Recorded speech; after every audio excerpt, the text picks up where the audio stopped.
안녕하세요. 돈 제대로 벌고 쓸데없는 데 안 쓰게 또 효율적으로 모으는 이야기를 좋아하는 머니 스토리텔러 김충환 에디터입니다. 좋은 정보와 유익하다면 제가 힘을 받을 수 있게 좋아요와 구독 눌러주시는 거 잊지 말아주세요.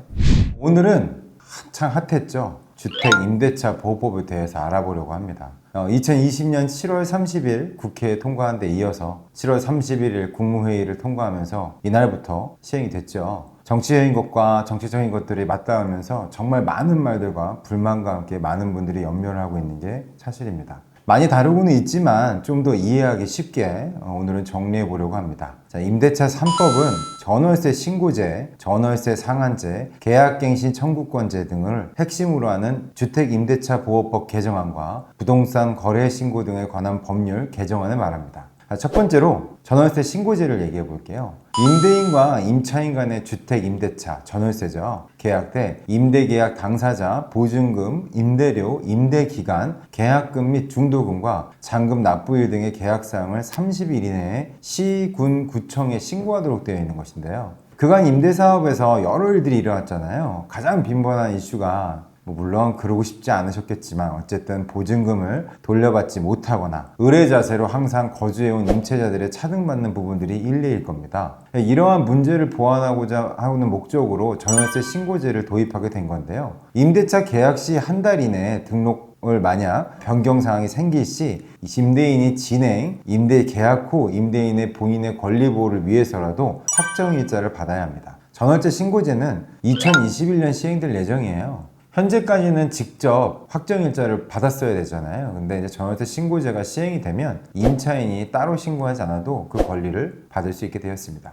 전월세 신고제의 장점으로는 임대인들이 좀 더 합리적으로 자리 잡고 계약을 맺을 수 있게 할 수 있고요. 이로써 임차인들은 보호를 받을 수 있게 된 거죠, 법적으로. 서울부인 제도가 아닌 투명해진 셈인 거죠. 근데 그때그때 달라요가 이 법령으로 방지될 수는 있겠죠. 확정일자를 받게 되면 집주인이 소득세를 납부하게 되는데요. 전월세 신고제가 시행되면 신고와 동시에 자동적으로 확정일자가 주어지니까 바쁜 가운데 주민센터를 직접 방문해야 하는 수고스러움도 덜 수 있습니다. 또 그와 동시에 보증금을 보호받을 수 있으니 합리적이겠죠.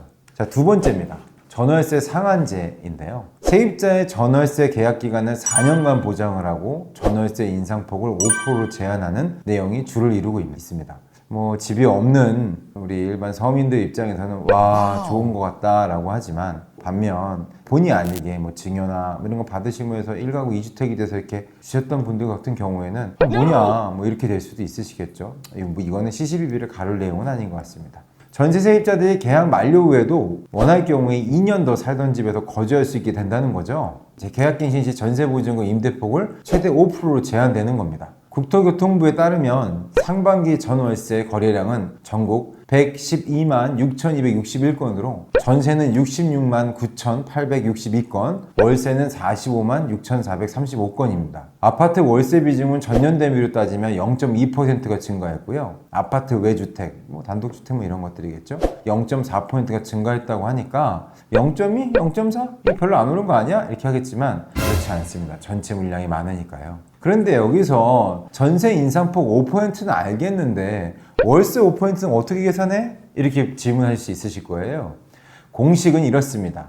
월세 곱하기 12개월이고요. 거기서 기준금리 플러스 3.5%를 더한 거에서 나누면 거기에 전세금으로 더하면 그게 공식이 됩니다. 예를 한번 들어볼게요. 현재 임차인이 보증금 1억 원, 월세 50만 원에 살고 있는데 임대인이 보증금을 1억 원으로 그대로 둔 상태에서 월세를 70만 원으로 인상하자고 요구합니다. 어떻게 해야 될까요? 답부터 내리면 안 됩니다. 현재 전세금을 병안해보면 2.5억 원, 50만 원에 곱하기 12개월하고 4% 기준금리 0.5에 3.5 더하는 거죠. 4%에 플러스 1억 원을 하면 2.5억 원이 나옵니다. 집주인이 올려달라고 했으니까 그럼 그건 합당한 거야? 라는 거로 한번 보죠. 변경 전세금 변환을 해보면 3.1억 원이 나와요. 이게 왜 어떻게 되냐? 70만 원 곱하기 12개월. 거기서 기준금리에 3.5 더해서 그럼 4%죠? 거기에 1억 원, 기존 1억 원 더하면 3.1억 원이 나옵니다. 자, 근데 3.1억 원을 여기서 2.5억 원으로 나누면 기존이 2.5억 원이었으니까요. 나누면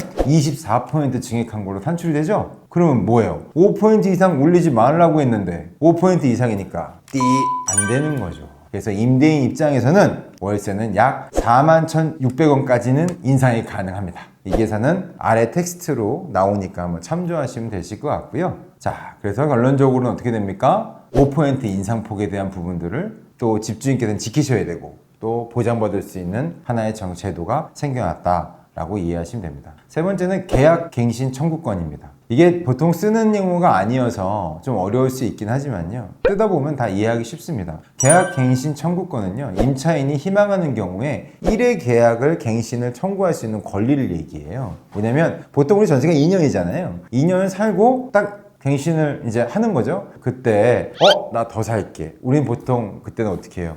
더 살아도 되나요? 이렇게 물어보는데 아니 나 더 살 거야 라고 주장할 수 있는 거를 얘기합니다. 이해하기 쉽죠? 네, 그래서 임차인의 안심 거주 기간이 2년 더 늘어납니다. 묵시적 갱신도 갱신 요구권 행사로 보느냐? 그렇지 않다고 규정하고 있습니다. 이게 무슨 얘기냐? 예를 들면 임차인과 임대인이 2017년 9월부터 시작해서 2019년 9월까지 최초 전세 계약을 맺었어요.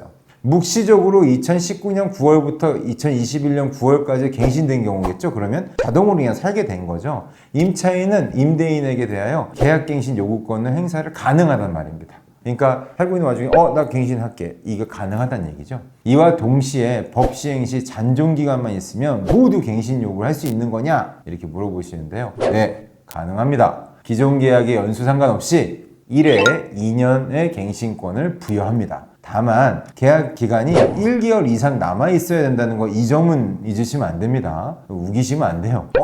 되지 않냐? 이렇게 하면 조금 좀 외람된 얘기지만 무식하다는 소리 들을 수 있습니다.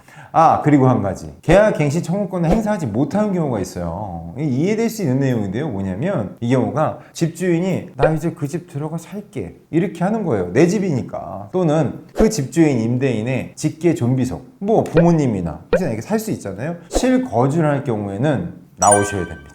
그 솔직히 상식적으로 생각해, 내 집인데 내가 들어와 살겠다는데 이 제도 때문에 못 산다. 이거는 재산을 침해하는 거니까, 재산권을 침해하는 거니까 그럴 수는 없겠죠. 자, 오늘은 주택임대차 보호법이 무엇이고 또 그리고 정의는 어떻게 되었는지 또 적용 범위에 대해서 간단하게 알아봤습니다. 다음 시간은 주택임대차 보호법과 관련해서 그 애매모호한 거 있잖아요. 헷갈려. 이건 되는 거예요? 저거 안 되는 거예요? 라고 하는 것들을 Q&A로 모아서 알려드리도록 하겠습니다. 여러분들 좋은 정보였다면 좋아요와 구독 누르는 거 잊지 마시고요. 다음 시간에 만나요. 안녕.